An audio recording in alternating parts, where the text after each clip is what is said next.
जो आचार्य टॉक करेंगे उसको समराइज हमारा पूज्य अनंत बंते जी करेंगे हिंदी भाषा में, जिसको अंग्रेजी समझ नहीं आता है आचार्य के टॉक को अनंत बंते जी समराइज करेंगे। Thank you.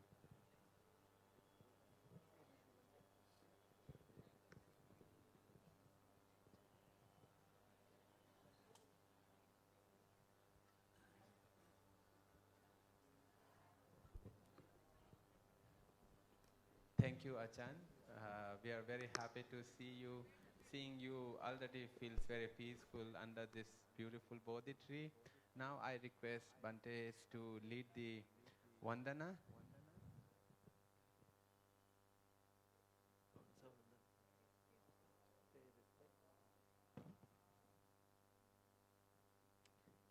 अभी सभी लोग बंते जी को वंदना करेंगे, नमस्कार कीजिए।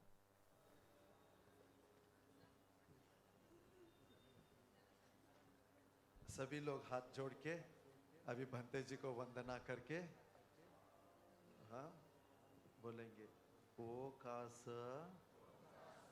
वंदामि भंते द्वारतयेन कतं सब्बं अपराधं खमथ मे भंते द्वितीयंपि ओकास वंदामि भंते द्वारतयेन कतं सब्बं अपराधं खमथ मे भंते ततीयंपि ओकास वंदामि भंते द्वारतयेन कतं सब्बं अपराधं खमथ मे भंते अनुकंपं उपादाय साधु खमामि पंथे।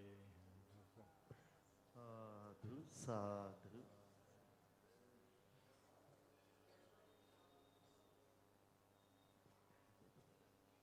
तो अभी सब भंते को वंदना किए हैं। So now we all humbly request Bhante ji to give the Dhamma Desana.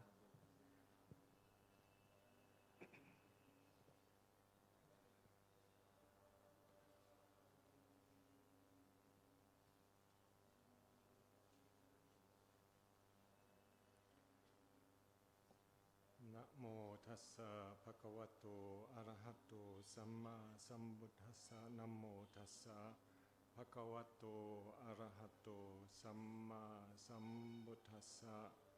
Namo tassa bhagavato arahato samma sambuddhassa. Buddhang dhammang sanghang namasami. Kiccho manusso patilapo. Kitchang machana jivitang, kitchang satthamma savanang, kitcho buddha nam upadoti. May I request the most venerable elders, Mahatheras,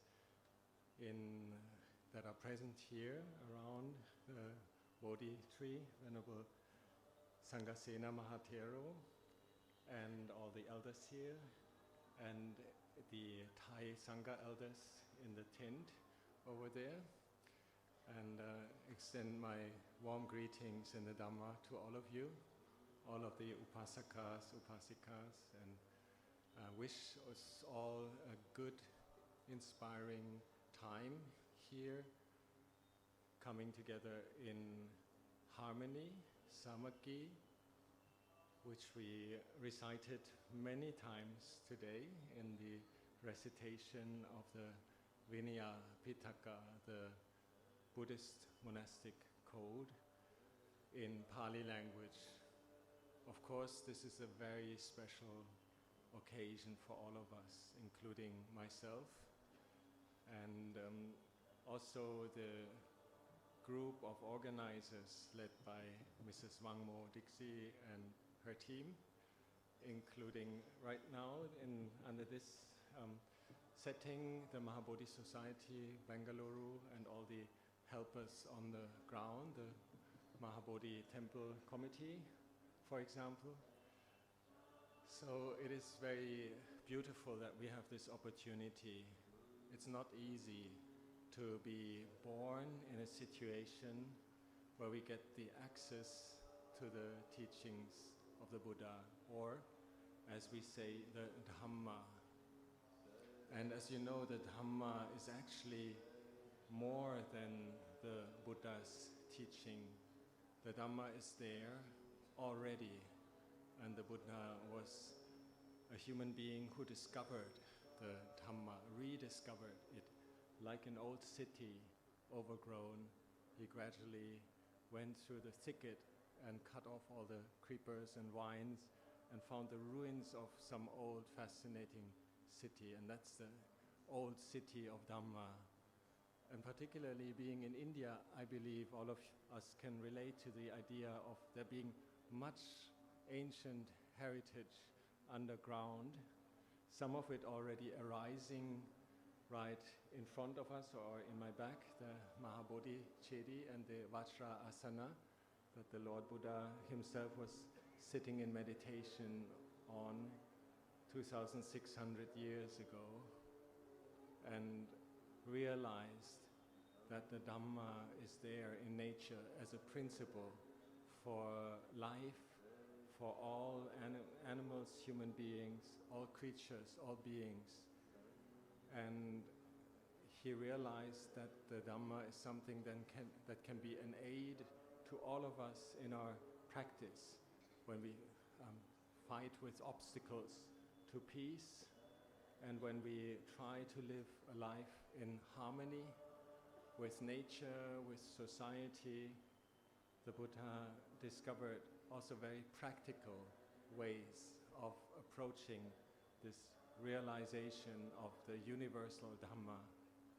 So we have the wonderful universal Dhamma, for example, that's reflected in the fact that we come together by so many different countries, different regions, even all over India. There's so many different languages even. And then we have like many people coming from all the South Asian countries, and a few coming from further away, but via stopover to some Asian countries. Myself, for example, I come from Germany, but my stopover place is Thailand. That's where I grew up as a bhikkhu, as a monk. And so that's where I immediately come from.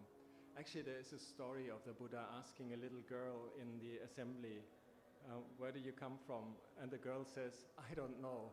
And all the grown-ups say, huh? You're making fun of the Buddha? And she said, no, I really don't know. If I knew, I'd be very, very happy. So we have lots of causes and conditions that make up this particular existence. And it is amazing that we have a confluence of so many different existences coming together here under the sacred Bodhi tree in front of the Vajra Asana, the diamond seat where the Lord Buddha was meditating and realizing the universality of, we can say, nature, or the Dhamma as he expounded it later in tedious ways, like many, many little details. Those who have chanted the Pitaka today know how many details there are in the explicit Dhamma teaching.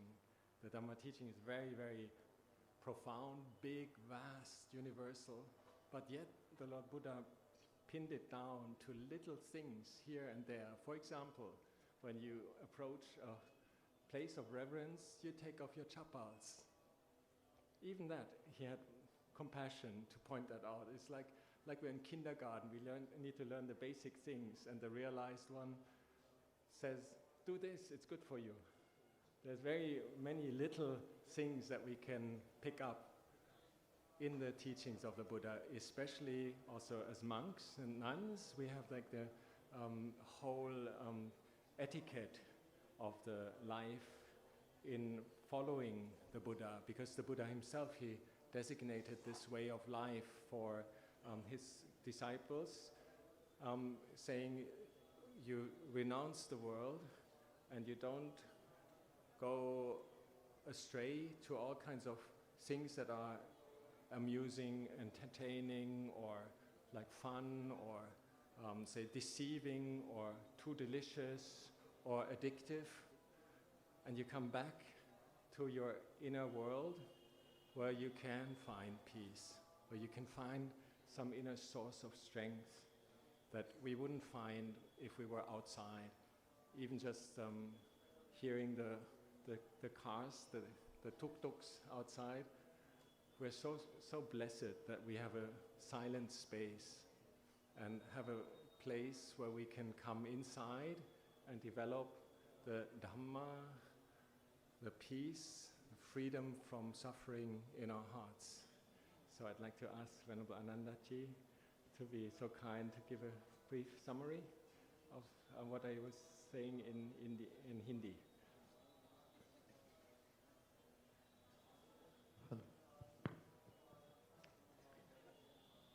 Namo Buddhaya. सभी को जितने महासंघ है वंदना करते हुए, सभी को मेत्ता करते हुए, केवली भंते जी का इस धम्म देशना को हिंदी में थोड़ा उसका संक्षिप्त सारांश बताने के लिए मुझे कहा है। सबसे पहले हम सभी लोग इधर आए हैं, दूर दूर से आए हैं, अलग अलग जगह से आए हैं। आज जैसे इधर पाठ किया है उसमें भगवान बुद्ध मिलजुल के रहने का बारे में, मिलने का बारे में बहुत बार बताए हैं। आज बहुत बार हम लोगों ने इसको पाठ किया है। तो इस वज्रासन के पास बैठ के हम लोग बैठे हैं। ये जो है भगवान बुद्ध का धम्म जो है वो सिर्फ उपदेश नहीं है, वो जो सच्चाई है, जो भगवान बुद्ध जैसे कि एक पुराना शहर से जंगल में जो डूब गया होगा, ऐसा पुराना शहर को खोज निकाल के हम लोगों को दिया है, ऐसा धम्म हम लोगों को दिया है। तो भंते जी बोल रहे हैं कि भंते जी खुद को भी यहाँ आने का इतना एक बहुत अच्छा बहुत खुशी का मौका मिला है। आप लोग सभी का अलग अलग इंडिया का अलग अलग जगह से, दुनिया का अलग अलग जगह से सब मिल के एक जुड़ के हम लोग जब रहते हैं, ये बहुत बड़ा सुखदायक है बोल के भंते जी ने बताया। भगवान बुद्ध के बारे में बहुत श्रद्धा से भंते जी भगवान बुद्ध कितना करुणा से हम लोगों को ये धम्म सिखाया है, इसका बारे में बताया। तो हम लोग इधर आए हैं तो इसको तो कुछ कारण होंगे। कारण स्थिति अगर नहीं है तो ऐसा मिलजुल के नहीं आ सकता है। हम लोग कहाँ था, कहाँ से आया, अभी कहाँ से आया बोल के एक भगवान एक लड़की को पूछते हैं तो वो बोलती है कि मुझे मालूम नहीं है। उन्होंने बोला कि दूसरा लोग बोला कि क्या आप मजाक उड़ा रहे हैं भगवान का, घर से तो आई हो तुम। नहीं, मगर मैं पहले जन्म में कहाँ था, अभी कहाँ से आया वो तो मुझे मालूम नहीं है। तो इस तरह हम लोग भी कहाँ से क्या करके इधर मिलजुल के आए हैं, इसके लिए बहुत हम लोग खुशी होना। और इस वज्रासन के पास बैठ के, ऐसा बैठ के धम्म को सुनने के लिए, सीखने के लिए मौका है। और भगवान बुद्ध का करुणा कितना है बोलने से, बहुत छोटा चीज़ को भी भगवान बताते हैं। जैसे चप्पल को कैसा छोड़ना, कहाँ छोड़ना, ऐसा छोटा चीज़ को भी भगवान हम लोगों को सिखाते हैं, ये महाकरुणा का कारण से, ताकि ये जो पालन किया तो हम लोगों का प्रगति होगा, हम लोगों का मन बढ़ेगा। तो अंदर का जो शांति है वो पाने के लिए बाहर का शांति इधर है ही है, और अंदर का शांति को हम लोग पा सकते हैं। Thank you. So the great compassion of the Buddha to spell out the truth that he found is very amazing, and also the timelessness, not only of the universal principles, but also of the things that we can still practice in daily life for ourselves when we emulate the way of the Buddha. And the Buddha was kind and giving us advice on all levels, and I find it really fascinating also for myself, sometimes I get inspired by the very high teachings, the teachings of letting go and being completely with myself without any contact or so, and just renouncing whatever I can. But then I come back, and then there's so and so talking, and this and that on the list to do, and I have to go back to managing things in normal life skillfully and kindly and also peacefully, not to fall prone to the kilesas, the defilements of mind, like greed, hatred, and the sense of ignorance or delusion, where we just don't want to deal with anything and we narcoticize ourselves with something of the senses. And but like the dominant ones are many times like that we get angry or irritated. We have our access to peace whenever we do formal practice, for example, meditation, and many of us do meditate regularly. I know when so many of us are sitting here in very firm meditation, well established in mindfulness, and feeling a sense of moving inwards. At the same time, all of us have some things to do outside the meditation, and we need to be careful that after having been so peaceful and so kind while we're sitting still, that we also emanate this peace and kindness when we open our eyes and meet others, and that we don't get irritated or say averse to things and overly infatuated. That means like overly enamored, loving things so much that later we cause trouble for ourselves. So it takes a lot of skills in life, both to go inward and also to go outward, and then do the things that are helping that the inner peace gets emanated to the outside. And all of us who are here, I would say we're really privileged by having this power spot of peace here in Bodhgaya with so many well-meaning practitioners. It creates an atmosphere of energy, of wholesomeness, of spiritual potential. And I really truly wish that all of us can keep this in our heart. And whenever we go back out on the road or on a pilgrimage to other sites where sometimes things don't go the way that we planned them, or even when we fly back to our mother countries or take the train overnight, and things outwardly change at such a high pace that we almost cannot bridge the gap between our inner peace that we just had here under the Bodhi tree and then that we need out there in this busy world. Also, the busy world is like getting more and more tense. As monks, actually, we live quite secluded from the worldly happenings, but as the abbot in charge of a monastery, you kind of have an eye on things that are happening around, because just like a family father, you're responsible for a whole group of people that need to have the conditions right for practice. And it's sometimes not easy. So we're blessed with the opportunity to practice. And if things become unpeaceful, and if there is a negative energy, aversion, we even more need to have access to that source of peace inside. And this training ground here in Bodhgaya is really good. It sometimes feels so inspiring that actually maybe there's some extra portion that we can really keep deep, deep inside. And whenever we go back to our normal life or abnormal life, however you put it, then we can use some of that and pacify the waves of the tides, of the storms, of the typhoons, the tornadoes. Maybe we can manage to be more still, just thinking about the opportunity that we have had here coming together and being focused on peace, focused on the Buddha's awakening, and also focused on the Buddha's teachings.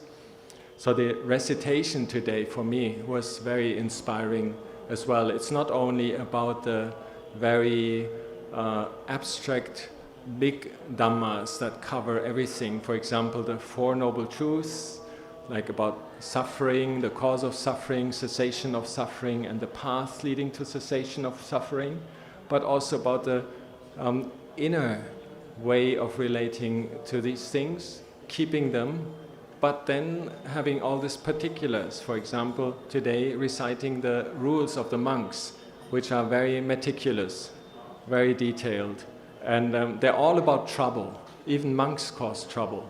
So we need to be aware of that. And it's been like this at the time of the Buddha already. We talked about the members of the group of 6. They are the troublemakers in the life of the Sangha in the times of the Buddha. Asachi and Punabhasaka, Metya and Bhumajaka, Panduka Lohitaka. These are infamous names of troublemakers. They are the source of so many reactions of the Buddha releasing guidelines for us to do better, to be more respectful and to be more aware of the consequences of our actions. And for the bhikkhus and bhikkhunis, this is very well spelled out in the rules that we have, the shila. Shila for the bhikkhus, bhikkhunis is very refined. And actually, at the recitation today, we are in that terrain where there are really many minor training rules.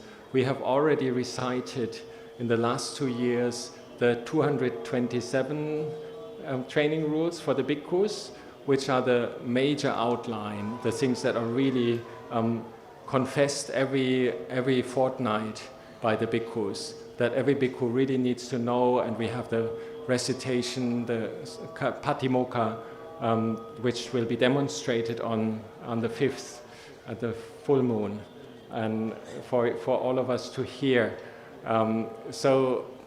But then there are all the small rules, which the Buddha just said, this is a wrongdoing. For example, wearing your shoes, rules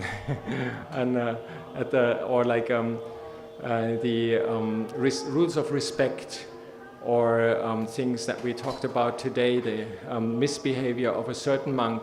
It was incremental misbehavior. He was like, they were doing worldly things, like playing around, chatting, and going to do sports, and telling possibly lottery numbers and things like that, and making jokes all the time. They weren't restrained monks. They were actually quite shameless and worldly. So the Buddha then said, okay, you deal with all these little things in a way that the Sangha takes responsibility, and points out a real bhikkhu should be restrained, should be focusing inside and taking the inner peace to the outer world, not emulating the chaos of the outer world. So this is one of the things that was recited today. There's also another very interesting small little story where the bhikkhus were invited by Chitta, a householder, and invited them for a meal. And Chitta, the householder, he had wonderful resources and provided an opulent meal, very, we would say, 5-star buffet. And at the buffet table, a certain bhikkhu called Sudamma, he said, oh, there's plenty of things here, but this one is missing, sesame seeds, I think. And Chitta then replied, for those who speak Pali, maybe they can give a very vivid translation. I only remember dimly something like, okay, this is like the crow of a cock, which is not very pleasant to hear. Out of all the good things that the bhikkhus could talk about, the teachings of the Buddha, you chose to speak, to do the cock-a-doodle-doo of a cock, basically. Instead of talking Dhamma, you talk animal stuff. And then the Sudamma got angry. He was still having anger, and he was defiled. And then the Buddha heard about it. It was brought to the Lord Buddha, and the Buddha said, look, the Venerable Sudamma should ask for pardon from the lay community, because that's unfitting, that's not beautiful. They've given so much, and you criticize for minor things and criticize out of kilesas. And so the section that we recited today even contains the opportunity of monks and nuns that have misbehaved to be asked by the whole Sangha to apologize for their misbehavior. And this is a very, very beautiful thing to keep in mind, that so many times we have this give and take. And in one way, even though we're practicing in different frameworks, we're all in the same boat. We've all got the same tendency to make mistakes and do unbeautiful things. When we've lost our mindfulness, when we've lost our inner peace, then we make things that we later regret. But we can apologize and we can ask for forgiveness. And one of the beautiful traditions that we have is just at the beginning of this Dhamma talk, Venerable Bhante Anandati, he just also led an asking for forgiveness chant before inviting myself to give the Dhamma. This is one of the very beautiful traditions within the Theravada Sangha, is that whenever we meet somebody, we meet him or her humbly and we ask for forgiveness. If there's anything that was offensive that I've done, may you please be so kind, forgive me. By body, speech and mind, let us not have unwholesome karma between us. So these are little things that are spelled out in the Pali language. And when we recite under the sacred Bodhi tree here now, a lot of these little procedures, traditions, they are there in the original words of the Buddha. And I find that very inspiring. Daily life at the time of the Buddha, where people were offended by each other, people were critical of each other, monks, lay people were misbehaving, and the Buddha corrected it and gave the skillful means and the words that are at the heart of the old Pali tradition, the Theravada tradition. We use many of the old formulas still to the very present day for the same little mistakes that people make all over the centuries. So we have the big Dhammas, the Four Noble Truths, the three characteristics, the search for peace and letting go in ourselves, but we also have those little skillful means, those little pointers by the Buddha. Do this, don't do that. This one is a wrongdoing, a dukkata, something that's not so well done. Do is always not good, and kata is, as you will know from Hindi, Sanskrit, it's like something that was done wrongly. And then the opposite is obviously something sukhata, something well done. So the Buddha was kind enough to point out all these things. And this is what I like about the Vinaya, the rules of the monks, that you see all the daily life situations that come up within the Sangha towards the laity or the other way around. And they're all under the umbrella of the big, beautiful, universal Dhammas, that actually we try to let go of our sense of pride, ego, entitlement, the sense of superiority, sense of privilege. We all try to let go of that, and sometimes we cannot quite do it. And then we're so glad that there is a way in the tradition to make amends for that. The monks and nuns can really give many examples of that, where we are so happy that we have a Vinaya procedure, some of the little things that the Buddha pointed out, where we can correct ourselves. And so that's one of the beautiful things. For me, under the Bodhi tree, it's the universal powerhouse, the navel of the Dhamma, like where the Buddha just got this like huge insight that's unbelievably beautiful, and universally for everybody it speaks for itself. And then we're sitting here and reciting all the little things that the Buddha had to tell towards his disciples when they were misbehaving. So we have real life and we have the ultimate aim of our practice at the same time. Please give a summary.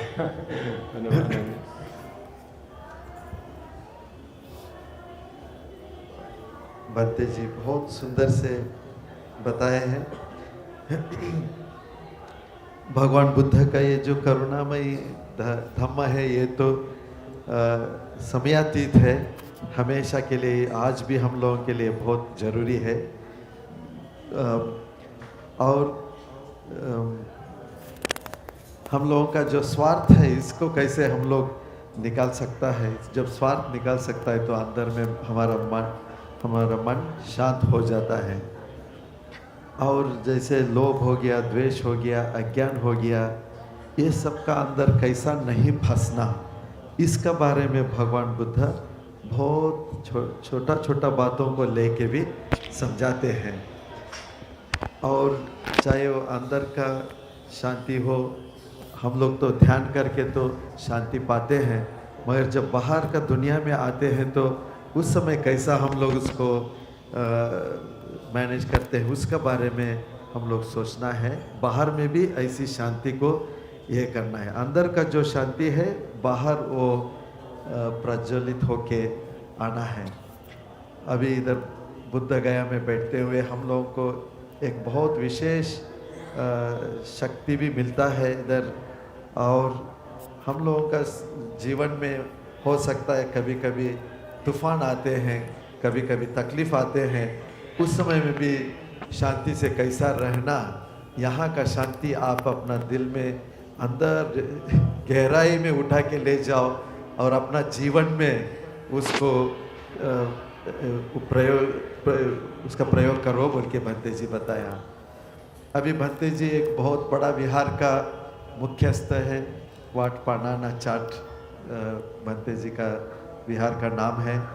तो वहाँ भंते जी तो भंते का जीवन बोलने से तो ध्यान उन करना, अकेला इसमें जाना, एकांत में जाना, ये सब तो है ही है, मगर वो मुख्यस्थ होने के कारण क्या करना पड़ता है, सारा बिहार में क्या काम चल रहा है वो सब भी तो देखना पड़ता है।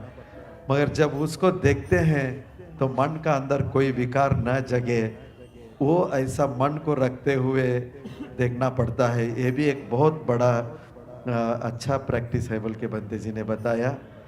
तो भंते जी ने बताया कि हम लोगों को तो जब धम्मा बोलते हैं तो चार आर्य सत्य के बारे में बोलते हैं, दुख, दुख का कारण, दुख का अंत्य और दुख का अंत्य का मार्ग, ये सब का बारे में तो हम लोग ये करते हैं। मगर ये सब के साथ साथ छोटा मोटा काम में भी हम लोग कैसा रहते हैं उसका बारे में। भगवान के समय 6 भिक्षु लोग थे, उनको छबग्गिया बोलते थे, वो लोग बहुत बदमाशी करते थे। तो उनका कारण से भगवान बुद्ध बहुत हम लोगों को मार्गदर्शन देने का, नियम देने का मौका हो गया। तो अभी हम लोग ये पाठ करते आए हैं 227 जो भिक्षु लोगों का नियम है वो सब तो पहले पाठ कर चुके हैं। अभी आने वाला 5 तारीख को परसों पूर्णिमा का दिन है, यहाँ पे ये 227 नियम का इधर पाठ होगा आप लोगों को एक दिखाने के लिए। तो भंते जी बोलते हैं कि ये जब छोटा छोटा चीज हम लोग ये करते हैं, तो जैसे आज जो पाठ किया उसमें तो वो भंते लोग क्या करते थे, ठीक से बर्ताव नहीं करते थे, खेलते थे, मस्ती करते थे, लॉटरी खेलते थे, मजाक करते थे।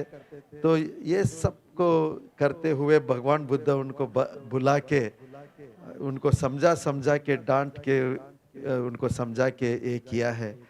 तो बाहर का दुनिया कितना भी गड़बड़ का हो, मगर हम लोग अपना अंदर ठीक रखना है। और आज एक ऐसा पाठ किया, एक चित्त बोल के एक बहुत अच्छा श्रद्धावान उपासक था, उन्होंने भंते लोगों को बुलाया, सबसे अच्छा से अच्छा खाना इतना बनाया कि दान दिया। मगर उसमें एक सुधम्मा बोलने का एक भंते जी ने बोला ये सब है मगर ये वाला चीज इन्होंने नहीं बनाया बोल के उसका ऊपर आपत्ति करके उन्होंने बोला। तो ये तो ठीक नहीं है बोल के भगवान का सामने उनको लाया। तो भगवान पूछा तुमको यही जो इतना चीज है वो सब छोड़ के तुमको जो नहीं है उसी का बारे में पूछने का था क्या बोल के उनको भी डांट के एक अच्छा से नियम ये सब किया है। तो माफी मांगना ये जो है हम लोगों का एक बहुत सुंदर से भगवान सिखाया है। तो भगवान ने बोला वो उपासक से माफी मांगो, तो वो भंते जी को उससे माफी मांगने दिया है। तो इसका क्या दिखाई पड़ता है बोलने से, हम लोग गलतियां करते हैं, हम लोग गलतियां करने से माफ़ी मांगना चाहिए। माफ़ी मांगना, माफ़ी देना, ये दोनों बहुत बड़ा चीज़ होते हैं। तो भगवान ये सब छोटा छोटा चीज़ों को लेके कैसा हम ये सिर्फ बड़ा बड़ा चीज़ हम लोग धर्म बोलने से नहीं सोचना है। चार आर्य सत्य त्रिलक्षण हो गया और निर्वाण का ढूंढ के जाना तो वो तो है ही है, मगर हम लोगों को छोटा छोटा चीज़ों में भगवान बुद्ध बताए दुख कट्टा बोलते हैं हम लोगों का। अगर भंते लोग गलती छोटा मोटा किया तो उसको भी कैसा ठीक करना है। तो ये विनय जो है हम लोगों का रोज़ाना जिंदगी में बढ़ाने के लिए, रोज़ाना जो हम लोगों का परिस्थितियां हैं उसी को लेके भगवान बुद्ध सिखाए हैं। तो भंते लोग और गृहस्थ लोग कैसा एक का ऊपर एक निर्भर है और एक को एक कैसा मदद करना है ताकि दोनों आगे बढ़ने का मौका मिले। तो हम लोगों का अंदर में आखिर में सब जाने दो बोल के सब कुछ छोड़ना है हम लोगों का। अपना बड़ा छोटा, ये मेरा ये तेरा, ये सब भेदभाव ये सब कुछ छोड़ना है। मगर हम लोग ये सब कैसा कर सकते हैं? अपने आप को छोटा मोटा चीज़ों में करेक्ट करते गया, अपने आप को सही करते गया तो ये कर सकता है। अभी इधर बोधि वृक्ष का नीचे बैठा है जो धम्म का नाभि है बोलते हैं, ये तो सब धम्म का सबसे बड़ा चीज़ है। इतना बड़ा धम्म को जानने के लिए भी हम लोगों का छोटा छोटा चीज़ों में भी मन देना है बोल के भंते जी बताए।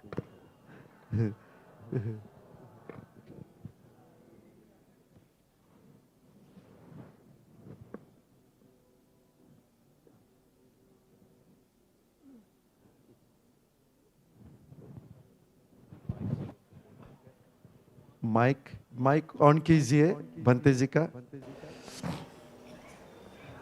I can. Okay. So the parallel to the bhikkhus' rules, bhikkhus and bhikkhunis vinaya, is for the lay community shila, and then, as you know, we have the Noble Eightfold Path. We can summarize at shila, samadhi, meditation, and panya, wisdom. So in our tradition, the forest tradition, we are not so well studied. We don't know all the fine details, but we have one general feeling around the practice is that it always is the whole thing, the whole Eightfold Path.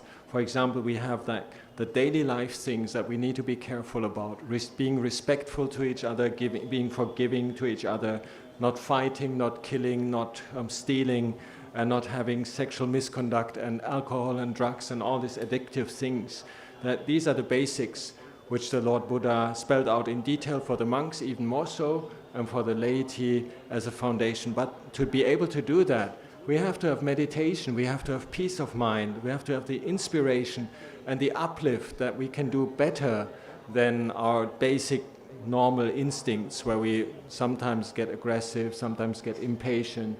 So in that we train through meditation, through samadhi, sati, satipatthana. Many of our brothers and sisters in India have been practicing with the method of Goenkaji, for example, and it's a real resource of stability in one's mindfulness, and then to apply that to real life. That's the wisdom that we need. And also not only real life in terms of what we do next, in terms of our business, our family, or managing the monastery, but also for real life in terms of seeing, look, actually, the Buddha pointed to that life is short, like hard it is to live a life that's bound by death. Gitchang machanang jivitang. It's hard to live this life if we know it ends at some point. So we need to do things properly. We need to be well aware. We need to have that peace of mind to keep in mind that our time is limited. And this is really the main force that brings so many of us here, that we have that bigger picture again, that life is not so easy and it's short, and we are bound to have some suffering. And so we use meditation in order to calm down and be clear in what we're doing. And we have the guidelines of the Buddha in terms of Shila, Ati Sila for the monks, and something that we educate ourselves in. We try to learn more and more about the refinements.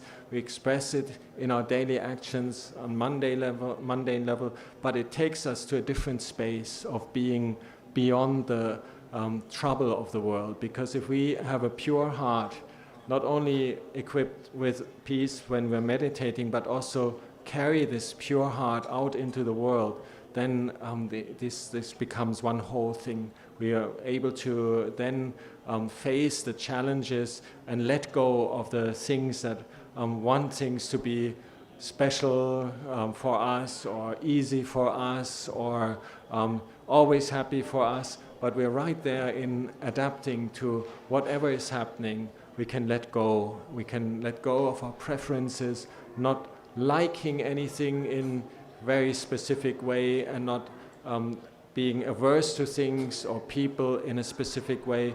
We just see this as a thing of like, this is all the theater of the normal daily life, the theater show, the comedy show of samsara.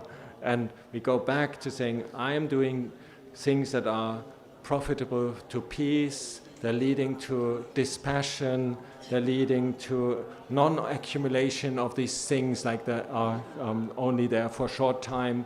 They're leading to letting go, leading to not desiring the biggest, the greatest things in the world, not being content, and then they lead to a sense of inner peace and seclusion and energy that comes from that package of applying sila, applying the meditation, and applying wisdom to our real life.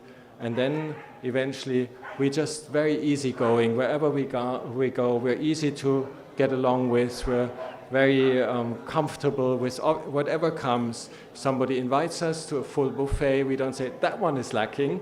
But we're so happy, everything's there. Or if it's only a small bit, if they invite us to a glass of water, we say, oh, wonderful, I'm thirsty. So we've got the whole picture. And these qualities of dispassion, and dispassion, not being bound up with things, not being clinging to things, not accumulating things, the quality of not desiring big things and being content, quality of going inwards, going to a place of seclusion, and the quality of good energy and to be easy to look after. These are 8 Dhammas that will be coming up in the Chulavagga recitation. These are the Dhammas that the Lord Buddha taught Mahapajapati Gotami. It's very beautiful set of parameters which we can always check for ourselves. Is what we're doing Dhamma? Is it Vinaya? Is it the teachings of the Lord Buddha? So the first one is like viraka, to have dispassion, not get infatuated, not being like a teenager just on honeymoon basically and messing up everything afterwards. So have a sense of coolness, viraka. And then visangyoga is like to be not fettered, not be bound up, not be say tied up with things. We all want freedom anyway, so we don't want to be slaves of things. So, and then so we can ask ourselves, is what we're doing leading to a more tight thing, where we are tied up with things, where we are addicted to things, where we can't let go anymore?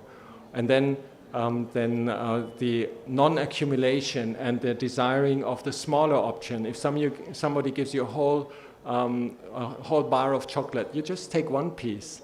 That's a joy of like just not desiring much, and then you can share, you can give, and that's a beautiful thing to embellish our daily life. And so when we have a choice, then we say, is it the smaller option? Small is beautiful, we take the lesser path. That's a good one. We can be mahichataya, like somebody who desires little, and not desiring big things, mahichataya, not desiring big things. And then we can have the feeling of contentment. And this is one thing, if somebody asks you, what are you doing next?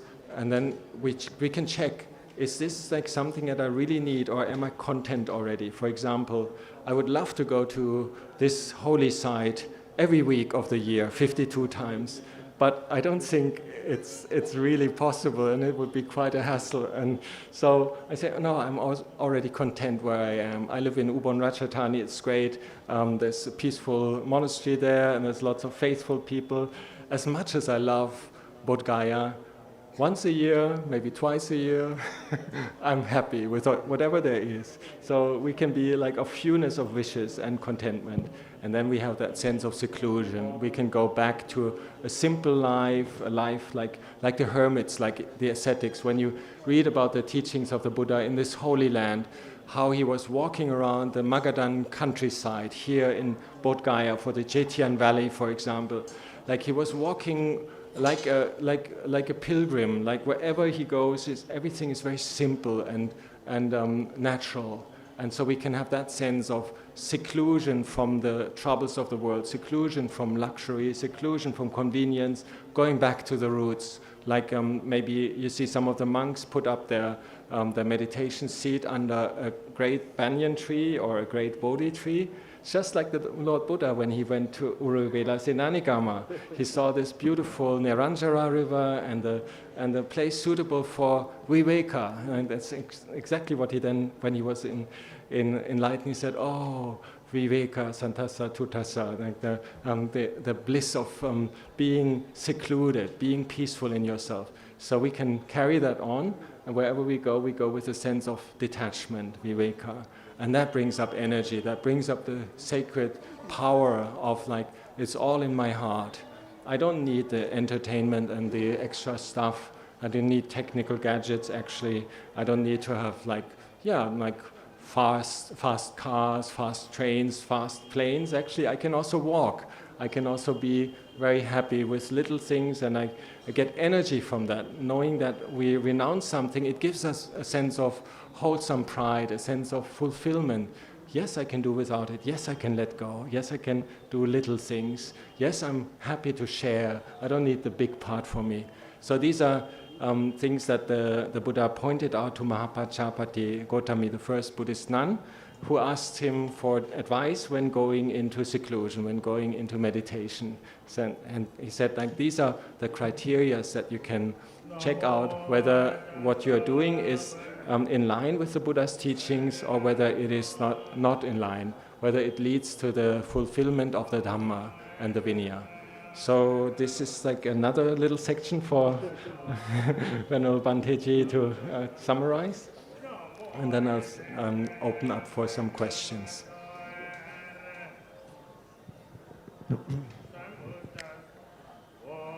Bhante जी बताएं, अभी भगवान बुद्ध हम लोगों को, भिक्षु लोगों को, भिक्षुणी लोगों को नियम दिए हैं, उसी के अनुसार गृहस्थ लोगों को भी दिए हैं। शील समाधि पन्या में कैसा बढ़ना है उसके लिए दिए हैं। अभी भंते जी बताए कि वो फॉरेस्ट ट्रेडिशन से आते हैं, उधर जंगल में रहते हैं, वहाँ अभी उसका अंदर रहते हुए भी बाहर का चीज़ भी तो, बाहर का दुनिया भी है। तो अभी ये देखने से भंते जी बोलते हैं कि वो बहुत लंबा चौड़ा पढ़ाई तो नहीं करते हैं, मगर एक चीज़ तो बहुत अच्छा से समझता है कि चाहे वो जंगल में हो या बाहर में हो, मन ये सब एक है, ये अलग अलग नहीं है, क्योंकि मन को कैसा शांत करके रखना है उसका बारे में है। तो अभी उपासक उपासिका लोगों के लिए पंचशील दिए हैं। तो ये जो है हमारा जीवन का आधार बनना है, इसको ध्यान करना बहुत ज़रूरी है, ताकि आपको शील को पालन करने के लिए बहुत मदद करे। जागृत भाव सती के बारे में, सतीपट्ठाना के बारे में बहुत लोग गोयंका जी के कारण से ध्यान के बारे में जानते हैं। तो इसके साथ साथ उसको जीवन में कैसा लगाना है, तो ये दोनों एक ही है, ये अलग अलग नहीं है। चाहे वो आप लोग घर बार अपना परिवार संभाल रहे हो या हम लोग इधर विहार संभाल रहा है, तो ये जीवन बहुत छोटा है। इस छोटा जीवन में हम लोग मन को शांति भी पाना है, और ये जो छोटा समय है इसी का अंदर हम लोग ध्यान भी करना है और शील बढ़ाना है, और बड़ा और भी अधिशील भी बढ़ाना है। तो हम लोगों का जीवन में सूक्ष्म करते जाना है, हमारा मन को साफ करते जाना है, और हमारा रोज़ाना जीवन में ये जो साफ करते जाएंगे, सूक्ष्मता के साथ जाएंगे, फिर हम लोग जाने दो बोल के भी छोड़ सकता है। अपना अंदर जब शांति मिला तो हम लोग ये चाहिए चाहिए बोलने का ज़रूरत नहीं है। और अभी हम लोग बड़ा बड़ा चीज़ चाहिए, ये चाहिए वो ज़रूरत नहीं है। हम लोगों का मन में अगर संतृप्ति है तो बहुत बड़ा ताकत आता है, जिस ताकत से हम लोग शील को पालन कर सकता है और ध्यान को भी कर सकता है। अभी हम लोग ऐसा नहीं है कि इतना बड़ा खाना का चीज़ चाहिए और एक खाने में ये नहीं है वो नहीं है बोलने का ज़रूरत नहीं है। एक गिलास अगर पानी भी दिया है तो भी हम लोग बहुत खुशी से उसको स्वीकार करके रह सकते हैं। तो ये संतृप्ति जो है मन का, ये बहुत बड़ा गुण है। तो भगवान बुद्ध महाप्रजापति गौतमी को 8 बहुत बड़ा चीज़ बताया। जब उन्होंने अकेला एकांतवास में जा रही थी तो उनको भगवान बुद्ध बताया, ये विराग को ये करो, मतलब लोभ, ये संतृप्ति को बढ़ाओ, लोभ का पीछे मत जाओ, बंधन को छोड़ो, बंधन में फंसते हुए मत रहो, उससे स्वतंत्र होके रहो, और ये चाहिए वो चाहिए बोल के इकट्ठा मत करो, चीज़ का ऊपर अकड़ के पकड़ के मत बैठो। और भगवान बताया कि छोटा मोटा चीज़ में ही खुशी से रहो, बड़ा बड़ा इच्छा करके दुख को पैदा मत करो। जैसे बनते जी तो बताया, इधर इतना सुंदर जगह में बनते हर हफ्ता 52 बार साल में इधर आना मांगता है, मगर संतृप्ति है तो अपना विहार में भी बहुत खुशी से रहते हैं, अपना श्रद्धालु उपासक लोगों के साथ वो जो सिखा के उनके साथ रहते हैं। तो भगवान महाप्रजापति को ये भी बताया, मन का एकांत को आप बढ़ाओ बोल के बोला। तो इस तरह अंदर का जब सुख है तब बाहर का मनोरंजन का इसका उसका पीछे जाना है बोल के जरूरत नहीं है। जो मन का अंदर ही वो बहुत बड़ा सुख मिलता है। तो ये महाप्रजापति गौतमी को भगवान ने बताए थे।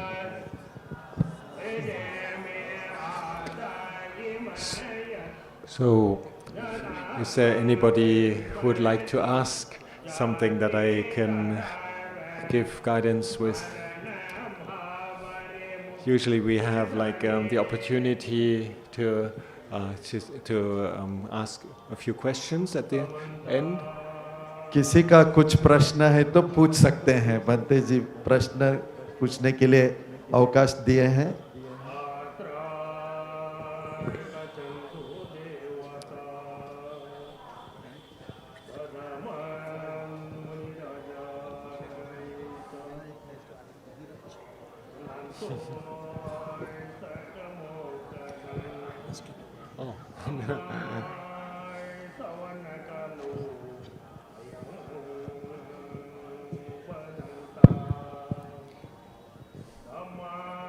Vandami Panteji.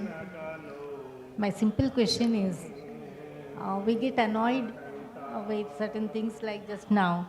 They are doing prayer so loudly and it's very difficult to, not get annoyed. Such situations arise in life very often and sometimes it becomes difficult to control our emotions. How to deal with this, Bandeji? Please. Yeah, the question is how to do with somehow irritating experiences that we cannot avoid. And this is very, very important because sometimes it may well be in our inner strength to just face them and say, never mind. And if your energy is good enough at that moment, you'll sense it. You'll have a smile on your face and you'll say, never mind, he or she is just doing their thing. I can still be contained. I can still keep my own values. I can still be kind. But sometimes you notice also through your own mindfulness that maybe your good energy isn't enough for the healing of the situation. Then sometimes it is also okay then just to withdraw from the situation. And a good example is that even the Buddha, who was fully enlightened, he also went in seclusion every now and again. When the monks in Kosambi were quarreling, he saw there's nothing he can do now, and he just left and went to the forest. And even more so, us, we don't have that peace of mind. We would possibly say unskillful things. Then it's also good to have the mindfulness and wisdom to know yourself good enough that you can say, I need a break. I need to move away from this. Sometimes it can just simply be that you say, I need to sleep over it. Ask me again tomorrow. Or next time, we'll see again. And trust that there'll be a chance that maybe you can communicate things more easily. So that's a function of wisdom. And it's not only the high ideals that you should be able to do everything perfectly, but also to know yourself when you see that things are going a bit off the track. Then just to be restrained enough not to react to that and go away maybe, or do something else. Listen to a Dhamma talk or think of the Bodhi tree. Just take your time. And a situation like this, we cannot change it. It's been like this so many times.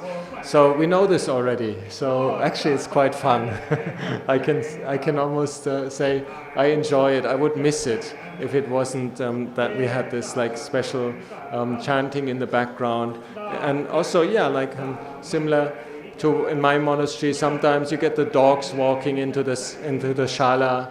So yes, it's not a perfect place, and sometimes we just try to smile, and then sometimes we actually chase away the dogs. But be careful not to be angry with it, because that's the thing where things go into a landslide of like then multiplying. And as the Buddha said, if you have a sense of anger, aversion, or hatred even, or revenge, then it will never be peaceful.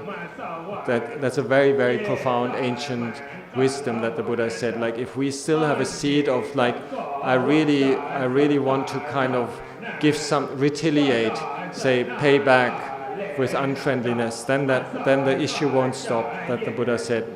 So we find ways to extract ourselves and go inwards.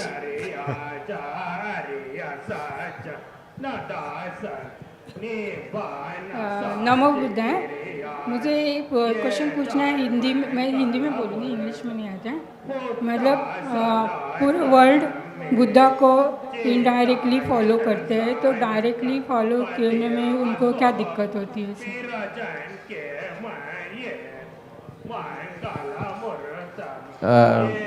Her question is, if I'm not wrong, why don't we follow Buddha directly?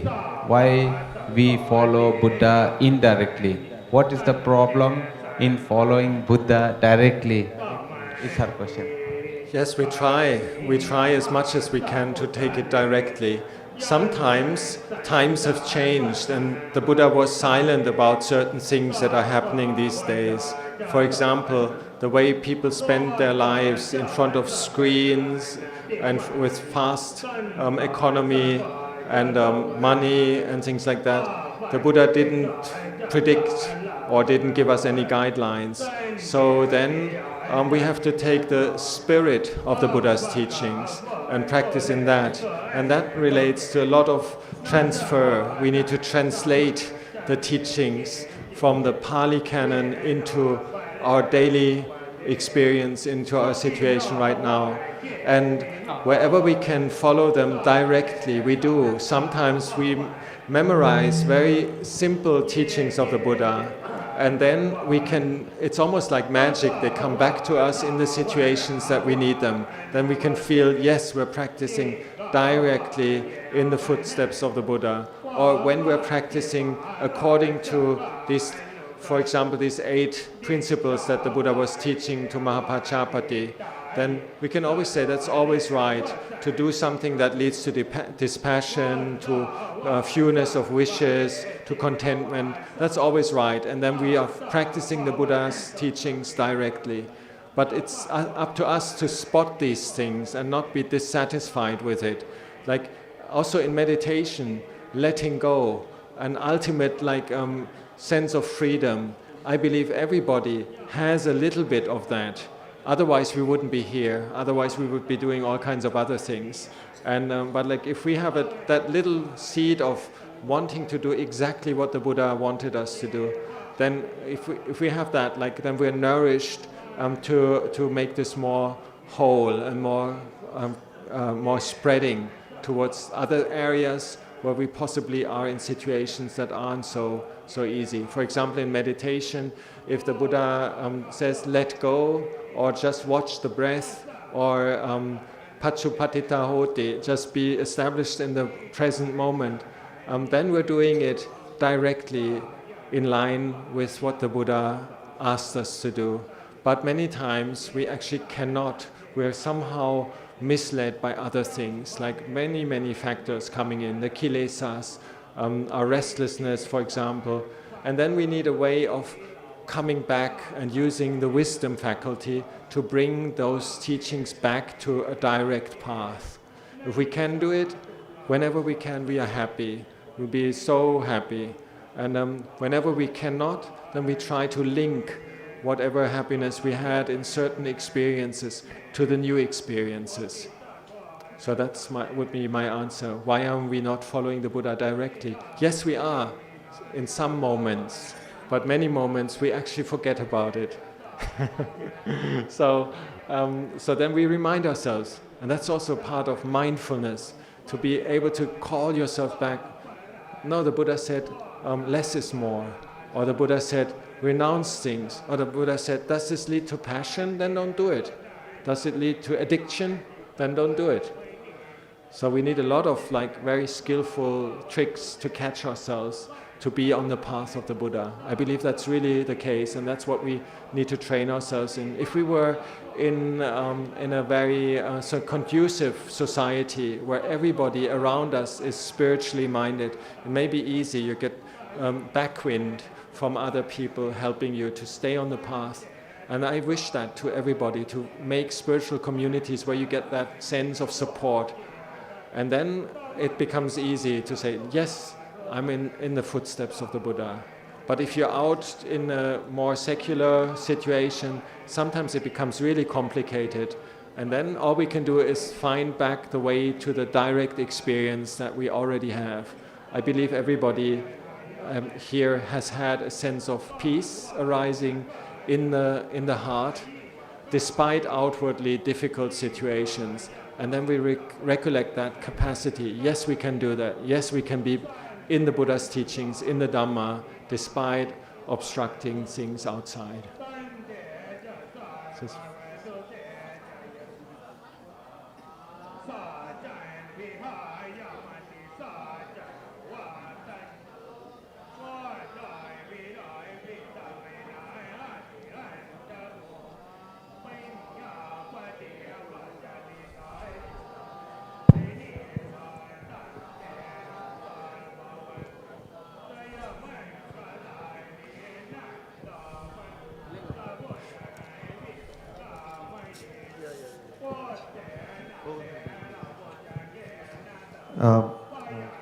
ये उपासिका question पूछा था कि भगवान बुद्ध का धर्म को सीधा साधा क्यों फॉलो नहीं करते हैं, इनडायरेक्टली करने को ये करते हैं ना।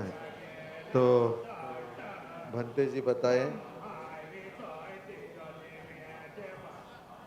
कहाँ गए?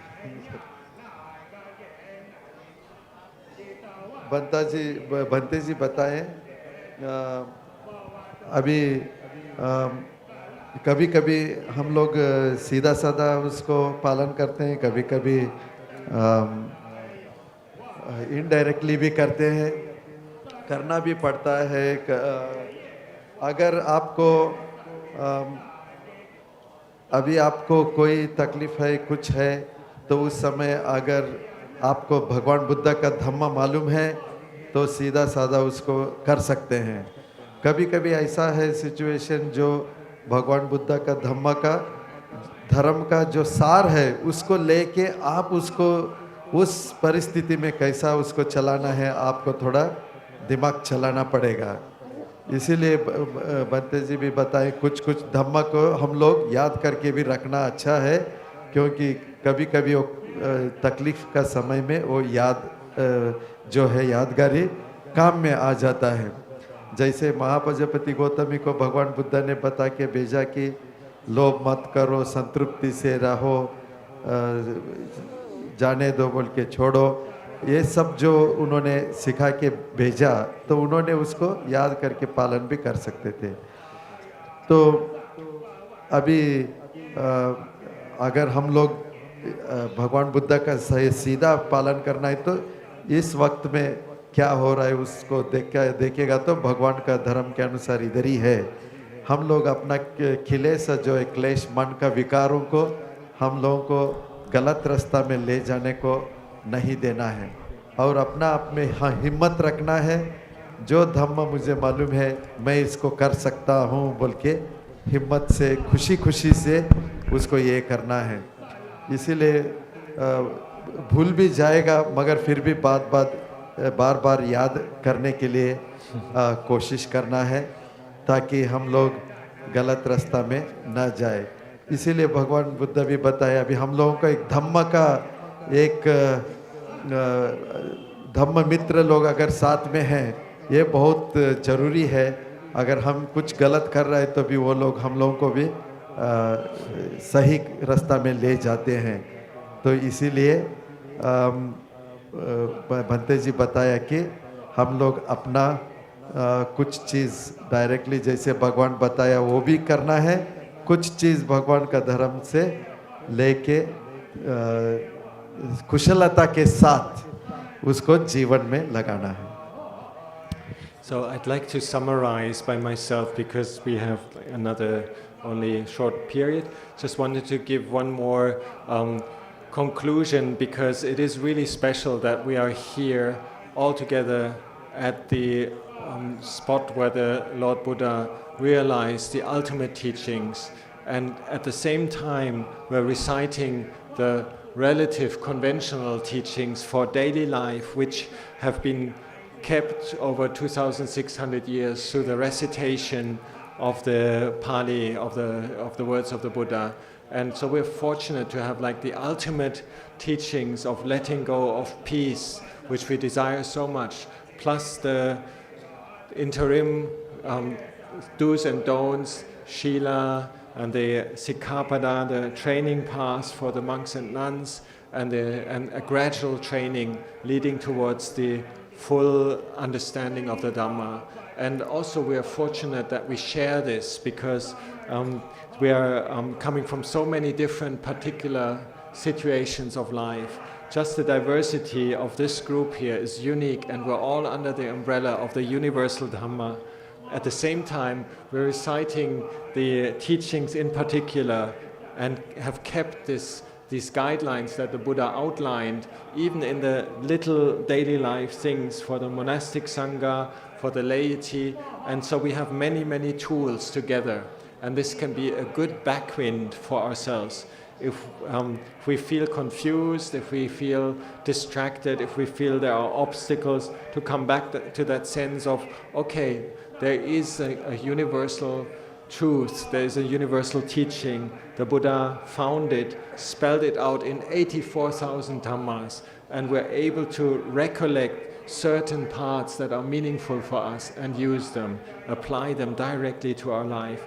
And we can meditate, contemplate, come to peace with the particular situation that we're in.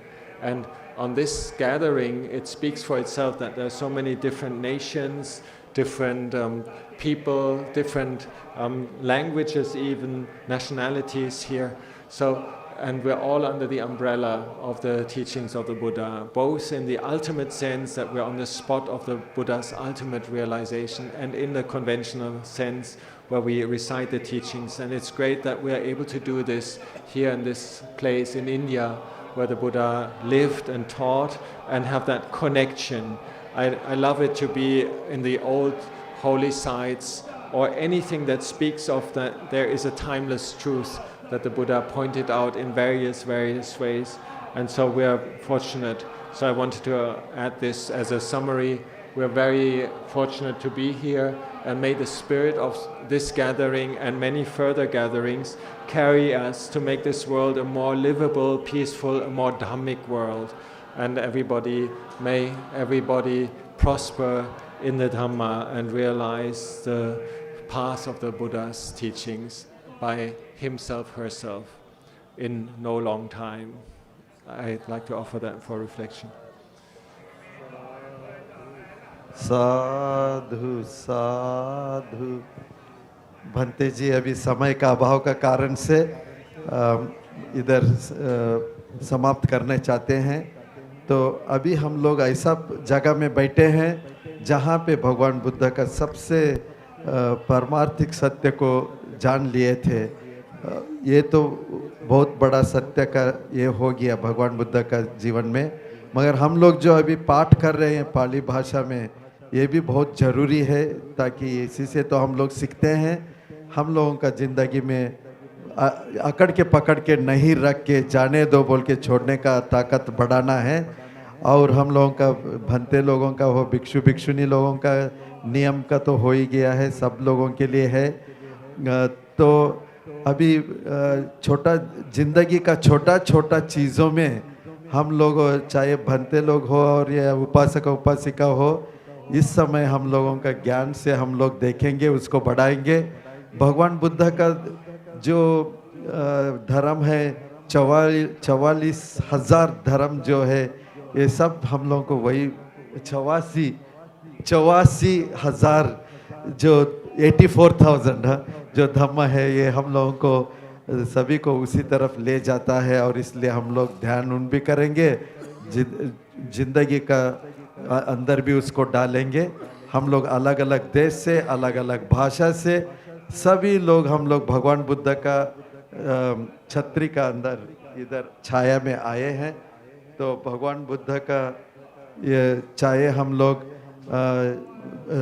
दूसरा पवित्र जगह में जाए या दूसरा कोई भी जगह में जाए, जहाँ पे भगवान बुद्ध ये अकालिक सर्वकालिक धम्म को सिखाए हैं, उसको हम लोग याद करेंगे। बहुत हम इधर बहुत खुशी हूँ, बहुत भाग्यशाली हूँ, और हम लोग धम्म के साथ जिएंगे, शांति को पाएंगे और आगे बढ़ेंगे।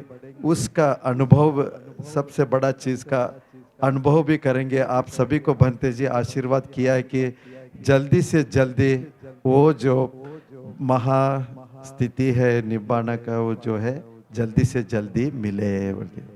साधु साधु साधु।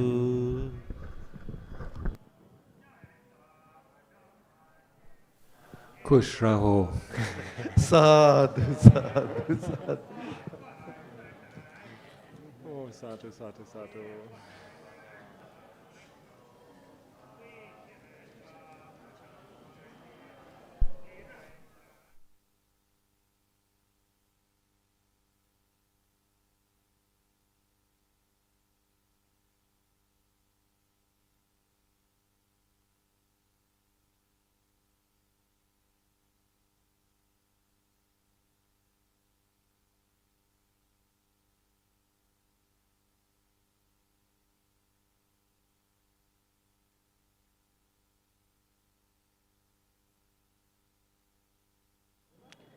एक स्पेशल बुद्धा स्टैचू है।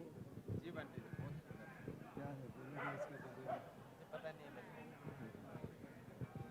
एक बहुत विशेष भगवान बुद्ध का प्रतिमा वांगमो दीक्षित जी ने भंते जी को इधर सबका तरफ से दान दिए हैं।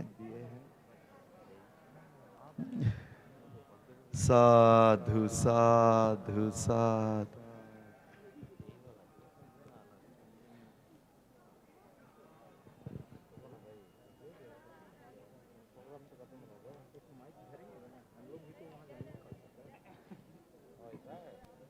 क्या बोला?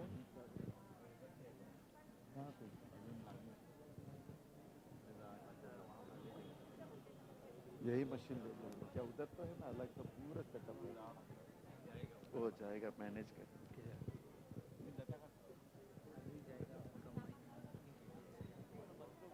कल हम लोग फिर सुबह 7, 7:15 तक आ जाइए। 7:30 से हम लोग शुरू करेंगे त्रिपिटक का पाठ।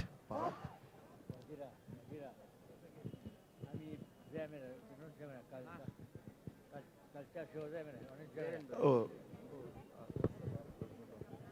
So we once again thank most respected Achan Kewali for this beautiful Dhamma talk.